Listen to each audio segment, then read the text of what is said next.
I mean, Superman came in the past, like from the 30s to the 60s to even the 80s. He came from Krypton and was a fucking American because he landed in Kansas and got adopted.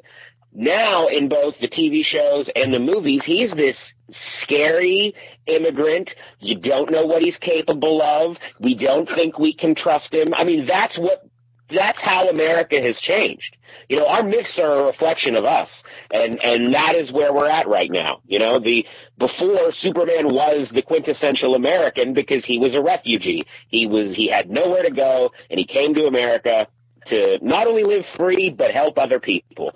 And now he's just some other scary guy that we probably shouldn't trust because he's not, you know, from fucking Wisconsin.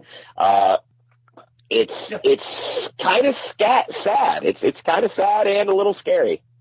The PTSD thing is quite good because one of the unfortunate features of people who suffer from PTSD, of course, is hypervigilance. They can't shut it off. And you see that in soldiers who come back and they just can't relax. They can't sleep. They don't like to have their back to the door.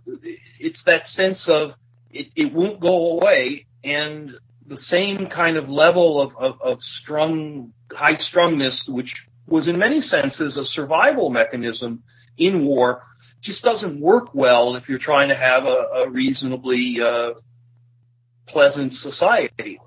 But what happens is that instead of saying, gee, PTSD guy, you know, here's some medication, here's meditation, here's some things you can do, our politicians are saying to our country, you must be even more alert. That's the standard phrase now. Maintain alertness. Be you aware see something, say something. Say something. The whole concept is that we are living on a battlefield. And someone on the bus with you could be a terrorist, and someone at the airport could be smuggling, titanium nuclear reactor aboard the plane or something like that. And it could be a child, it could be an old person, it could be that guy in the wheelchair, it could be any of us.